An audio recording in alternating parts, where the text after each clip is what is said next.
Assalamualaikum warahmatullahi wabarakatuh. Halo, salam sehat semuanya. Berjumpa kembali bersama kami di HR Podcast, tempat berbagi ilmu, berbagi cerita, dan tentunya berbagi pengalaman. Seperti kata pepatah ya teman-teman, tak kenal maka tak sayang. Perkenalkan, saya Hilman Hidayat, biasa dipanggil Hilman. Saya Mas Keperawatan Tegal tahun 2022, dan saya di sini tidak sendirian teman-teman. Di sini sudah hadir bersama kami sosok narasumber yang luar biasa dan begitu hebat, sangat menginspiratif. Beliau adalah seorang psikolog yang tentunya sangat berkaitan dengan tema podcast kita pada kali ini. Ada Ibu Andrianti. Halo Ibu. Halo juga Mas Hilman.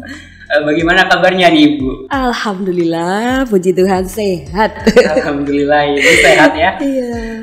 Boleh disapa dulu nih Ibu teman-teman yang menonton. Dan boleh diceritakan kehidupannya apa nih Ibu di saat ini. Oke, baik ya.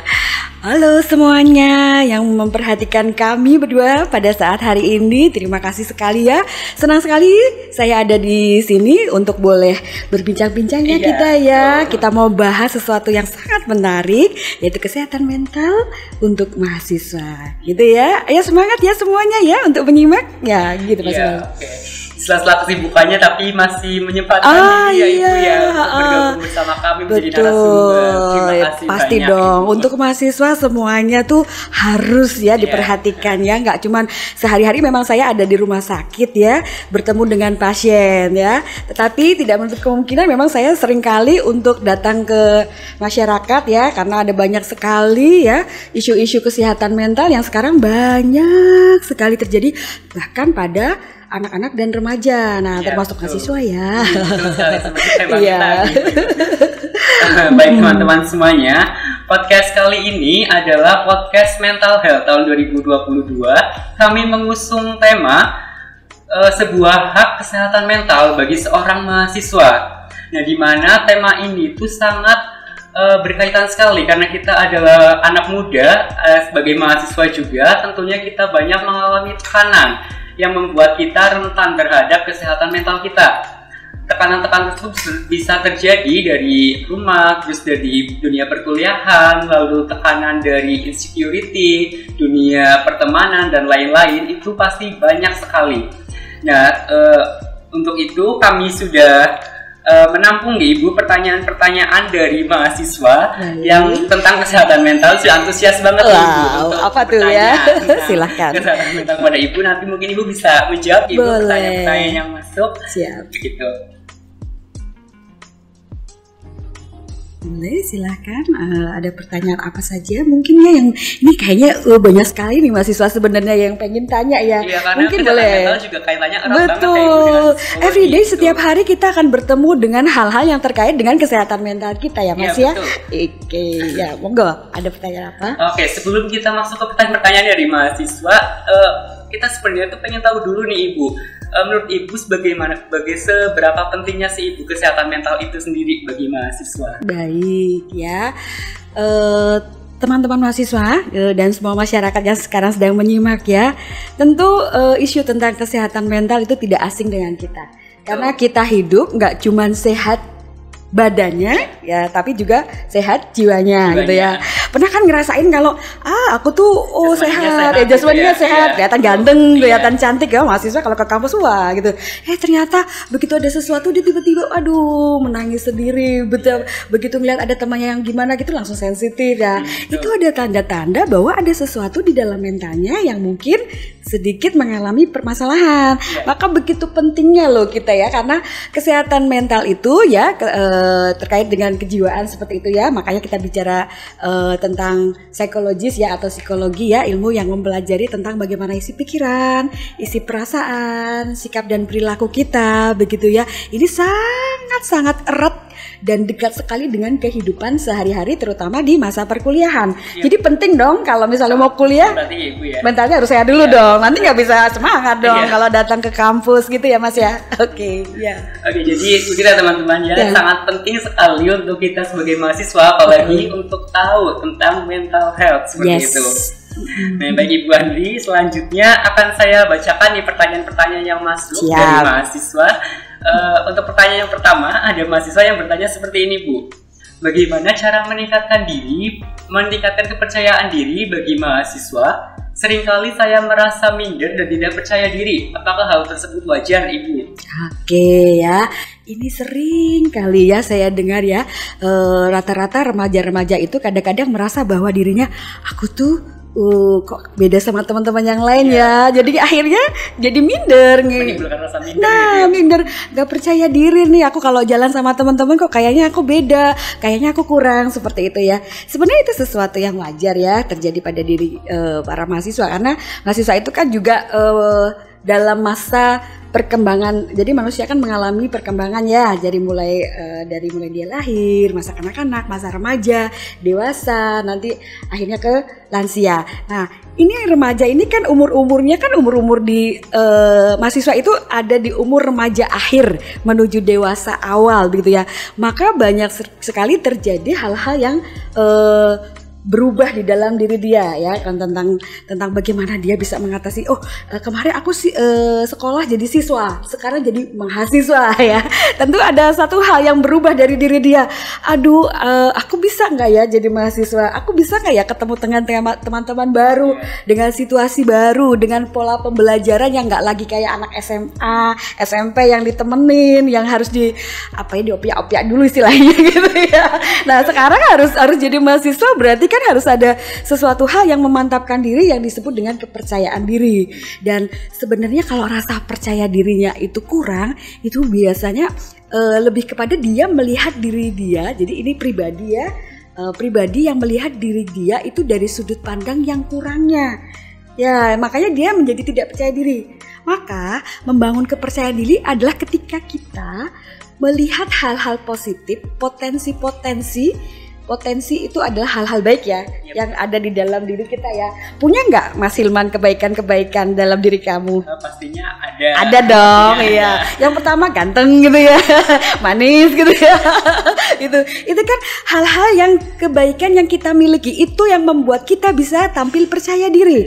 Tapi kalau kita melihat, aku kok, ini Ibu Andri nih misalnya, aku kok kecil ya, aku kulitnya kok hitam ya, teman-temanku kulitnya putih gitu. Itu bisa membuat orang jadi nggak percaya diri karena melihat segala sesuatu dari sudut pandang yang negatif ya. Kekurangannya ya Bu ya. Nah, baik. Jadi membangun kepercayaan diri dimulai dengan menggali potensi positif yang kita miliki. Lalu kita mensyukurinya. Alhamdulillah ya, aku ternyata walaupun aku pendek, aku kecil, tapi aku bisa punya banyak teman karena aku mudah bergaul, bisa seperti itu. Nah, itu bisa membangun kepercayaan diri. Gitu ya. Nah, itu ya teman-teman semuanya, tips dari Bu Andi supaya kita bisa meningkatkan kepercayaan diri, itu kita melihat sisi positif pada diri kita, jangan melihat sisi negatifnya. Mungkin sisi negatif banyak, tapi dalam diri kita pun pasti ada ya Ibu. Betul ya. banget. Pasti ada sisi positifnya. Gitu. Kita lanjut pertanyaan berikutnya nggak Ibu? Yes, next. Untuk pertanyaan yang selanjutnya, ada mahasiswa bertanya lagi seperti ini.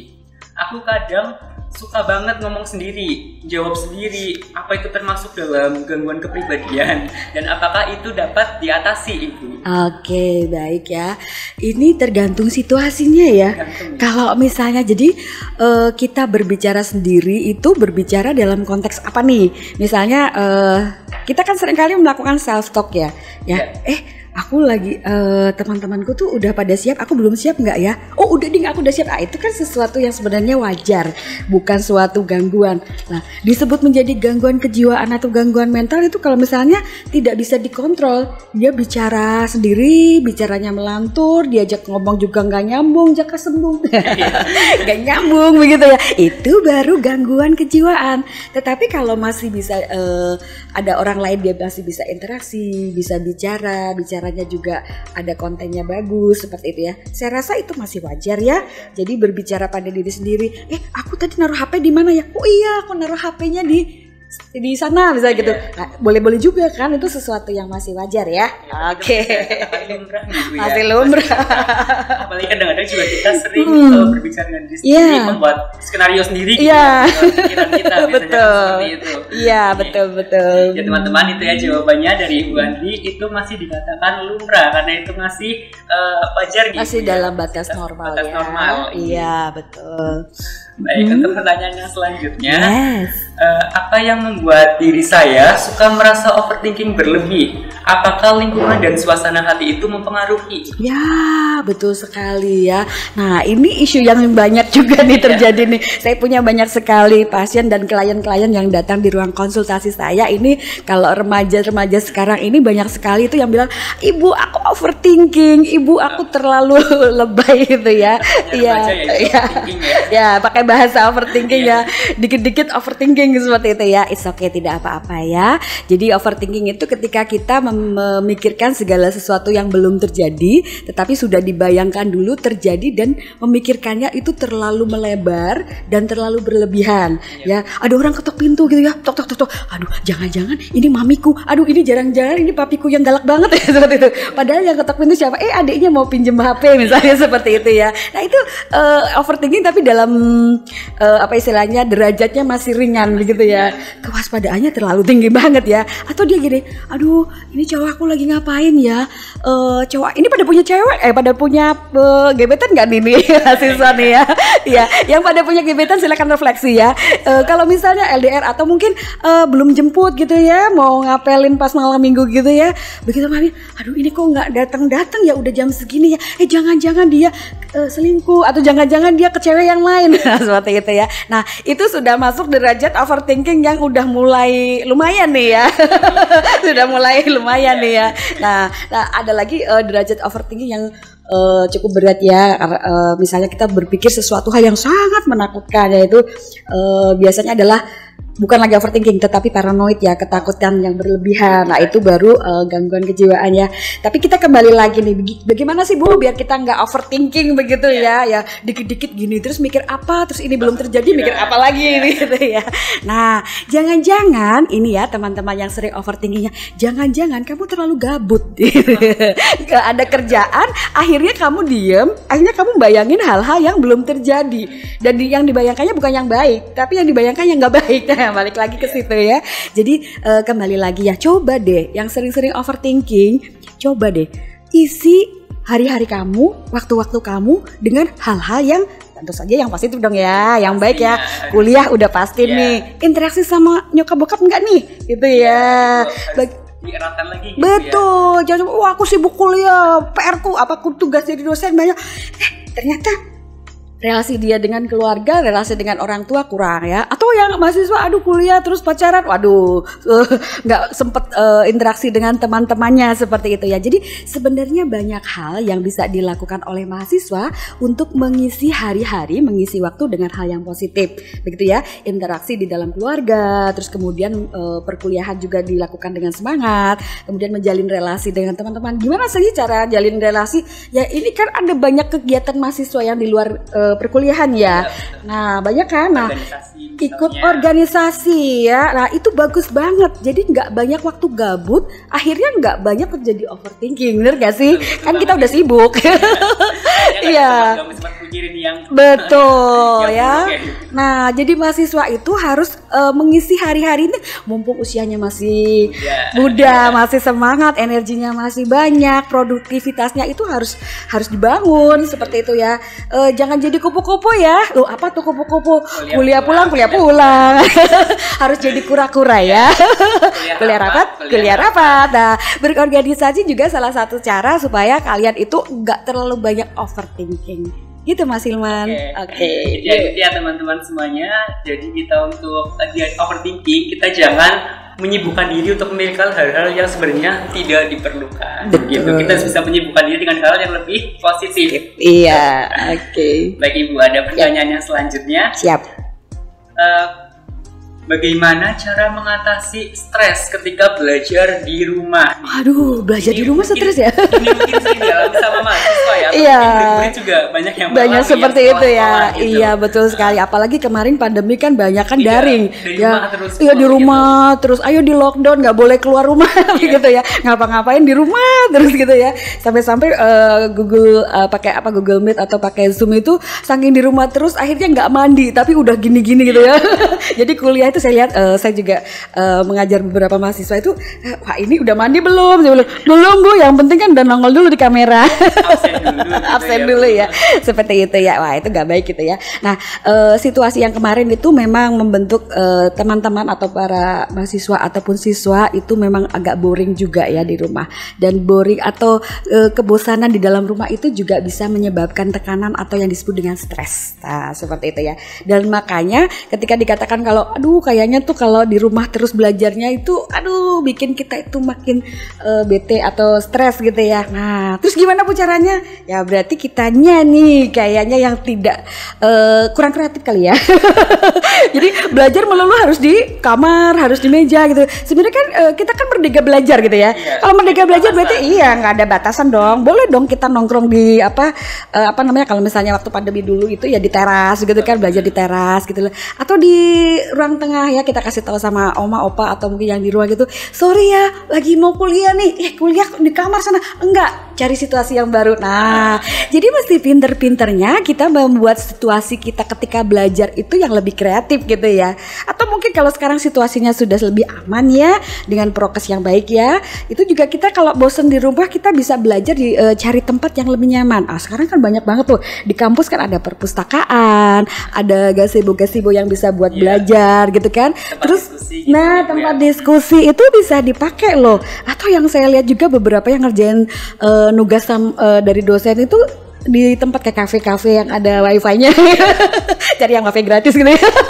Gitu ya gitu ya. Jadi tidak harus belajar itu melulu harus di dalam rumah, di dalam kamar gitu.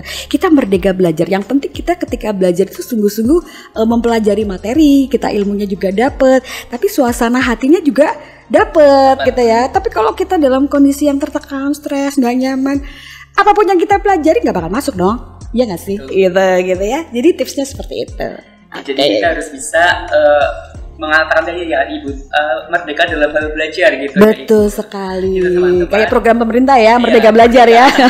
Merdeka belajar ya, dalam artian kita itu berhak mengekspresikan cara belajarnya kita. Iya betul kita banget. berhak mengekspresikan bagaimana cara kita mau belajar supaya tidak terpicu stres tadi. Betul banget ya. Oke, Ibu, pertanyaan selanjutnya. Baik. Aku seorang introvert. Bahkan bisa dikatakan di kampus saya tidak memiliki satu teman pun, apalagi saya dalam antrian generasi corona bisa dibilang begitu. Saya terkadang suka minder nih apabila melihat teman-teman saya berkumpul dengan circle-circle mereka seperti itu. Aku ingin seperti mereka, aku ingin bergabung, namun mereka seperti tidak menerima keberadaannya.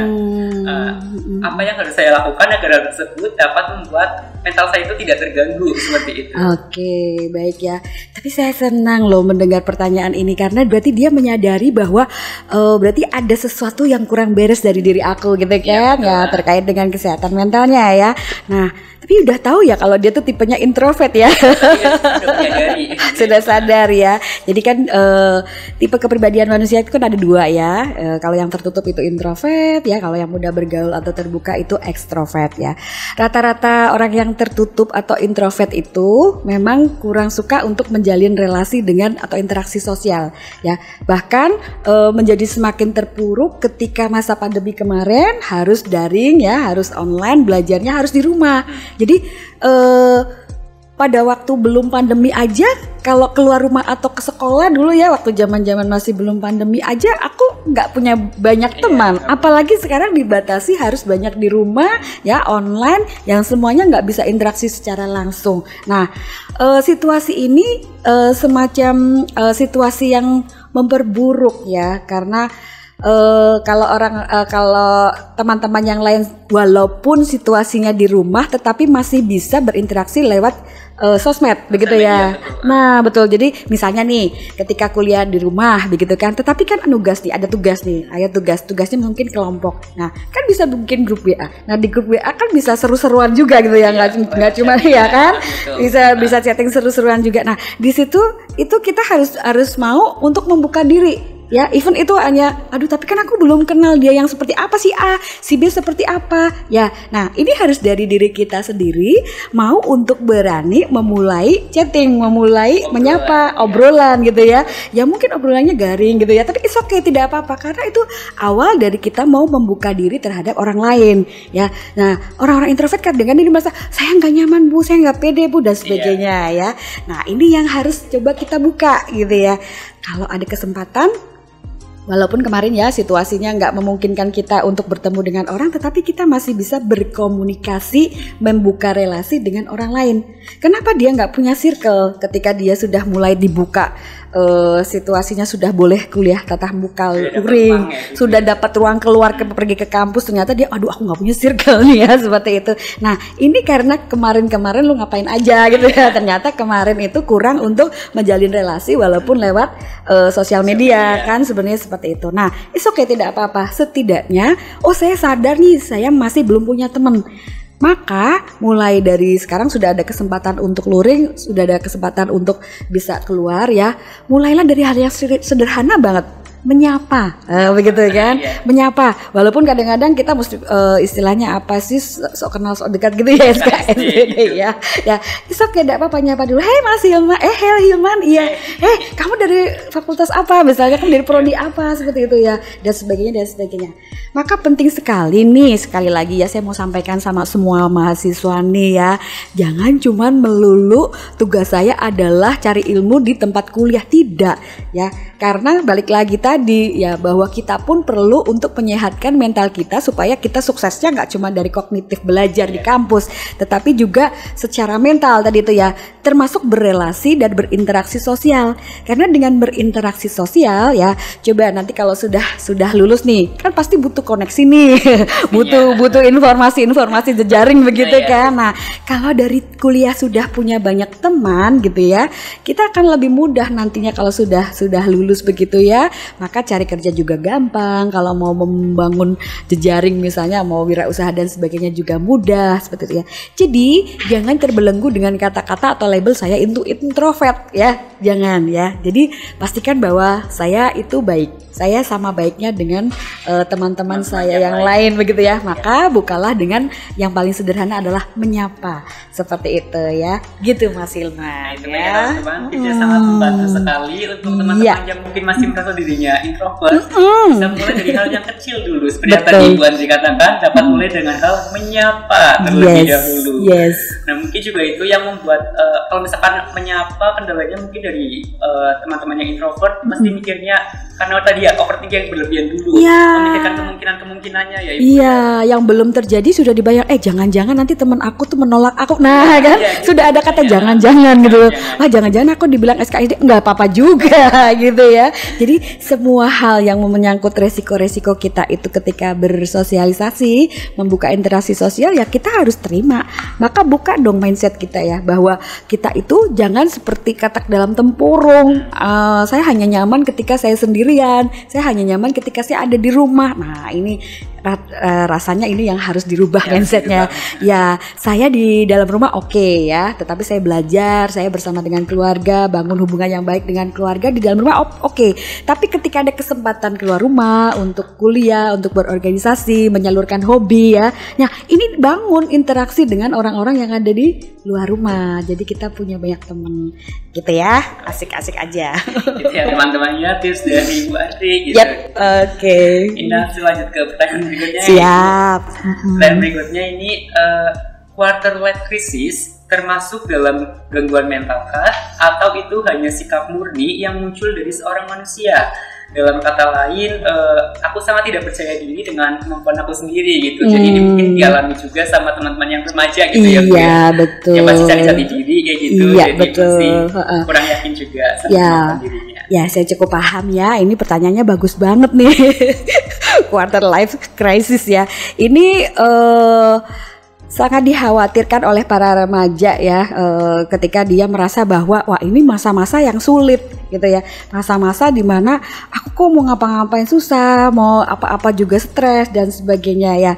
Baik kalau memang dari awal kita menyadari ya, ini sebuah situasi yang tidak nyaman.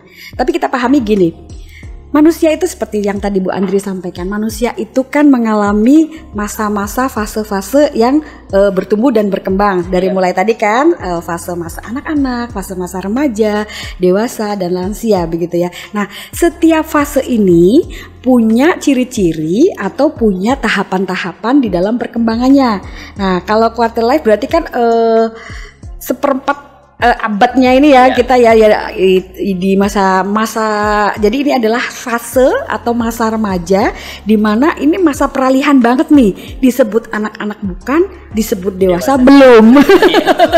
Emang udah mau disuruh kawin cari duit gitu kan, belum siap bu, belum punya ilmu gitu ya, tapi disebut anak-anak ya, ayo diantar ke kampus sama mama gitu, diantar ke kelas gitu ya kan, gak mau mam, aku udah bukan anak-anak lagi gitu ya. Nah, kita paham kita ada di fase transisi, fase antara masa anak-anak, masa dewasa ya. Kalau mahasiswa berarti kan sudah mau masuk ke remaja akhir dan masa dewasa awal. Nah, jadi fase ini itu ada gejolak-gejolak di mana kita harus bisa beradaptasi dengan apa yang menjadi perubahan yang kita alami. Begitu kan? Nah, jadi kalau tadi itu dibilang, aduh aku sudah mulai tertarik sama lawan jenis nih, misalnya kayak gitu, itu hal yang wajar karena ada tahapan itu secara psikologis untuk tahapan bahwa mulai ada ketertarikan dengan lawan jenis. Aku kok kayaknya tuh naksir sama itu, misalnya gitu. Itu hal yang wajar. Yang nggak wajar itu kalau misalnya udah pacaran, terus pas kecil-kecil udah pacaran, belum lagi pacarannya nggak sehat gitu, jangan gitu ya. Mahasiswa pacarnya harus sehat ya. Nah, jadi kembali lagi ya. Jadi kita memahami dulu kita masuk ke dalam suatu fase di mana di situ ada tugas perkembangan yang harus kita lewati. Ya, harus bertemu, harus mulai hidup mandiri, harus mulai menata karir dengan mencari ilmu di kuliah gitu, harus mulai mengenal masyarakat luar ya, jadi kan berorganisasi, ketemu dengan lingkungan yang di luar rumah seperti itu ya. Jadi fase itu adalah membutuhkan kita bisa beradaptasi. Kalau kita bisa menyesuaikan diri dengan fase itu, oh iya ya, berarti aku nggak cuman anak mami doang di dalam rumah, tapi aku juga harus menjadi anggota masyarakat misalnya gitu. Aku berorganisasi nih, walaupun kadang-kadang kalau udah masuk organisasi kegiatannya banyak, rapatnya banyak gitu ya, jadi kura-kura tadi ya. Tapi itu dinikmati, maka kita dianggap bisa berhasil ketika kita bisa beradaptasi. Maka quarter life crisis itu bisa akan terlewati dengan baik ya, karena kita memasuki fase itu dengan baik. Nah, kalau sudah satu fase dilewatin, maka kita nanti menjadi seorang yang dewasanya itu dewasa yang benar-benar matang seperti itu. Nggak cuma yang setengah-setengah, aku masih insecure, aku masih takut dan sebagainya, karena belum beradaptasi dengan perubahan-perubahan dalam diri kita seperti itu. Bisa dipahami ya? Iya gitu ya. Jadi mantap aja untuk melewati setiap masa dalam hidup ya. Oke. Jadi karena kita juga harus pintar-pintarnya buat adaptasi gitu ya. Iya, betul banget. Perkembangan yang semakin yes, betul. Jadi teman-teman kita harus bisa mengkondisikan diri, menempatkan diri, memposisikan diri dan beradaptasi supaya kita bisa mengikuti nih perkembangan supaya tidak terjadi quarter life crisis yang betul tadi. Banget. Apalagi kita juga makhluk sosial ya, ya. Betul. Sosialisasi dengan sekitar Itu pertanyaan yang selanjutnya, Ibu. Baik. Lanjutkan. Bagaimana mengatasi gejala burnout dan fatigue yang dirasakan akibat kuliah daring tetapi tidak punya support system yang baik? Ya. Mungkin ya mahasiswa yang support system gitu ya, yang merasa dirinya sendirian betul, kayak gitu, tidak betul. mendapatkan dukungan Oke, gitu. benar-benar. Jadi istilah burnout sama fatigue ini memang lagi booming juga ya. Ya, isu-isu bahwa pandemi ini akhirnya menyebabkan situasi itu banyak sekali membuat kita jadi stres, istilahnya seperti itu ya. Yang nggak boleh kemana-mana. Kemarin ya waktu pandeminya kuat sekali kan nggak boleh kemana-mana. Belum lagi nanti ada ketularan, belum lagi sakit, belum lagi ini. Akhirnya secara mental kita mengalami fatigue. Ada satu kelelahan ya. Aduh kok kayak gini ya. Apalagi kalau kuliah nih, aduh kuliah nggak ada yang ngasih semangat, tugasnya banyak, kuliahnya padat misalnya seperti itu ya. Akhirnya bertumpuk-tumpuk di sini terjadi kebosanan. Akhirnya mengalami burnout ya. Terus gimana nih Bu? Nah balik lagi dong gitu ya. Betul sekali kita butuh supporting system. Ya, supporting system itu bisa di rumah ya, yaitu keluarga ya, orang tua, kakak, adik ya, atau ada kakek nenek dan sebagainya. Itu memang kita butuhkan untuk memotivasi kita biar kita bisa kuliah dengan semangat seperti itu ya. Tapi kita ingat ya, bagaimanapun kita kuliah itu harus punya inner motivasi gitu ya. Motivasi dari dalam diri kita dulu. Caranya gimana? Nah, caranya adalah kita harus punya goal setting. Kita itu kuliah itu mau apa? Mau dapat apa? Kita ngapain sih harus kuliah? Jadi harus memurnikan dulu nih motivasi kita apa. Nah kalau sudah dapat satu tujuan hidupnya mau kemana, mau ngapain, saya rasa burnout dan fatigue itu bisa teratasi deh. Ya gitu ya. Ya Oke. mungkin itu pertanyaan yang bagi mahasiswa yang masih kesulitan nih buat dapat support system itu bisa dengan cara tadi yang sudah ditipskan dari Ibu Andi. Yes. Bagi Ibu ini ada satu pertanyaan lagi. Pertanyaannya, saya merasa sangat tertinggal dengan teman-teman saya dalam pembelajaran. Walaupun tidak ada kata terlambat untuk belajar, tapi saya merasa sangat terlambat. Dan itu sangat berpengaruh terhadap mental saya. Bagaimana mengatasi hal tersebut? Soalnya mungkin ini karena gara-gara dia merasa kurang effort dalam belajar kayak itu ya, jadi merasa tertinggal seperti itu. Iya, boleh. Ya, itu pertanyaan baik juga ya. Jadi, Bu, saya ketinggalan nih Bu, yang lainnya IP-nya sampai 3, saya dari kemarin IP-nya 1,5 terus gitu ya. 2 aja dengan tergopoh-gopoh misalnya gitu ya. It's okay, tidak apa-apa. Kita paham ya. Ada beberapa hal yang membuat kita itu prestasinya turun atau tidak bisa optimal begitu ya. Satu, memang setiap orang kan dikasih kapasitas sama Tuhan beda-beda ya. Ada yang pintar, ada yang kurang pintar ya. Tapi bagus kalau kita memahami kok aku sering terlambat ya, terutama dalam perkuliahan misalnya seperti itu. Maka, nah ini penting banget nih, yang ngerasa kalau misalnya belajar itu kayaknya harus belajarnya harus dengan perjuangan gitu ya. Kan ada nih orang yang punya kecerdasan yang cukup baik. Jadi satu kali belajar itu sudah nempel gitu ya seperti itu. Tapi ada yang belajarnya itu memang harus berulang-ulang. Nah, berkali-kali. Maka bagi teman-teman yang mungkin ngerasa terlambat di dalam belajar, Anda harus ya, tadi bagus banget Mas Imam bilang, harus punya effort dong, harus punya usaha dong. Ya usaha itu dari mana? Dari motivasi diri sendiri kan. Aku mau apa sih kuliah? Nah, begitu. Itu yang pertama adalah motivasi. Kita punya goal, kita punya tujuan ya. Yang kedua, cari waktu-waktu di mana ada waktu-waktu yang luang ya. Cari waktu luang untuk kamu boleh untuk belajar lagi. Istilahnya remedial learning ya. Jadi belajarnya itu 2 kali daripada teman-teman kamu yang lain. Jadi yang lainnya ini lagi pada nugas, terus nugasnya sudah selesai ya kamu baca lagi ya. Materi yang satu buku itu teman-teman itu bisa 1 hari baca, aku harus 5 hari baru bisa, nggak apa-apa ya.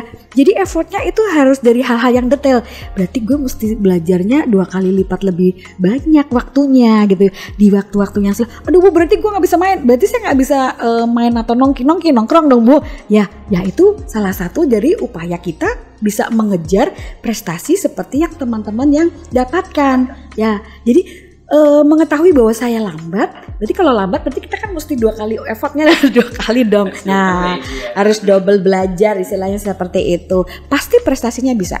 Saya punya banyak sekali klien ya, jadi kecerdasannya di bawah rata-rata seperti itu. Tapi dia bisa berprestasi karena apa? Dia ulet dan rajin sekali dalam belajar. Seperti itu. Dia tahu kalau dia kurang. Tetapi ketika dia itu lebih rajin 2 kali lebih semangat, 2 kali lebih rajin, jadi effortnya itu diupayakan dengan ya udah nugas oke, tapi untuk belajarnya harus 2 kali lebih lebih daripada teman-temannya, dan ternyata prestasinya bisa lebih bagus daripada teman-teman yang pinter begitu kan. Jadi maaf ya, kadang-kadang kecerdasan tidak menjamin kita punya IP tinggi ya. Cerdas tapi nggak pernah belajar gitu deh, gitu ya Mas ya. Intinya kalau teman-teman merasa tertinggal, itu jangan merasa minder dulu ya teman-teman, karena biasanya itu yang rajin itu malah bisa lebih tinggi ya, bisa juga mengimbangi.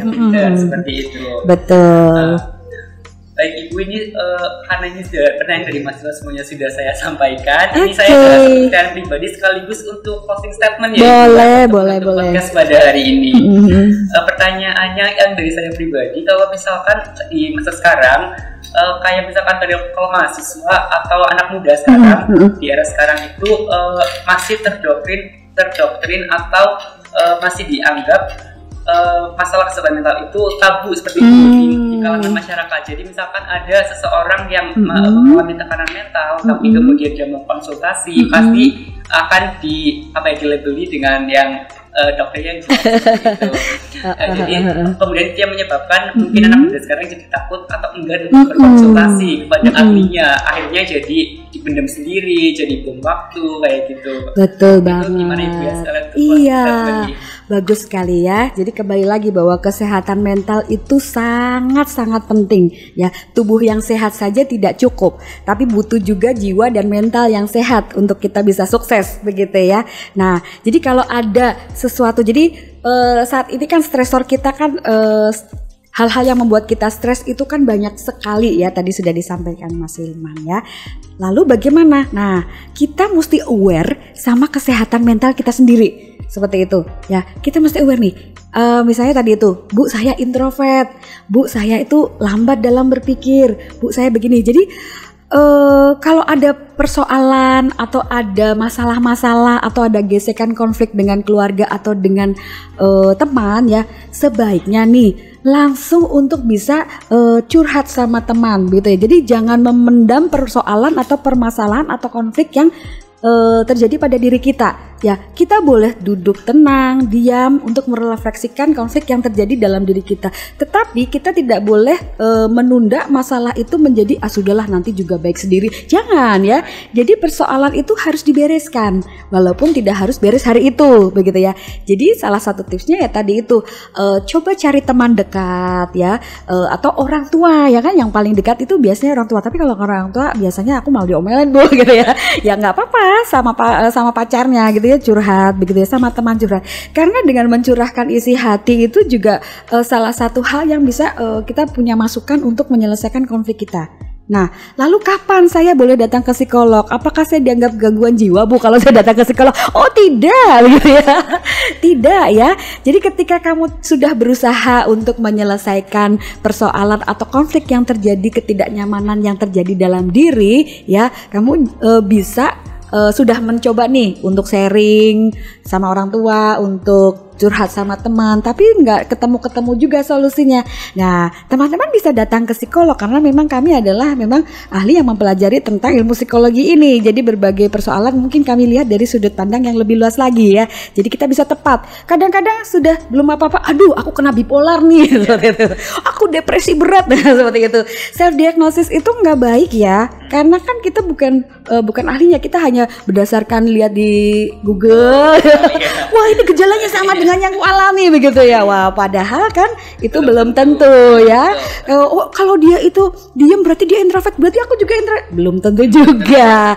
Beda orang kan beda background juga ya. Jadi kembali lagi jangan khawatir untuk datang ke psikolog untuk melakukan konsultasi ya. Bahkan psikolog itu tidak hanya konsultasi ya, tapi juga bisa untuk mengupgrade ya. Misalnya tuh Bu aku punya mimpi seperti ini, aku baru seperti ini ya, kapasitas aku di upgrade-nya gimana nih Bu? Nah, terus biasanya saya tuh mau kerja di mana ya Bu ya, kalau di prodi ini kan juga jelas nih aku keperawatan misalnya gitu, aku jadi perawat yang seperti apa nih Bu. Nah kita bisa mengupgrade diri kita dengan berkonsultasi tentang kapasitas diri kita.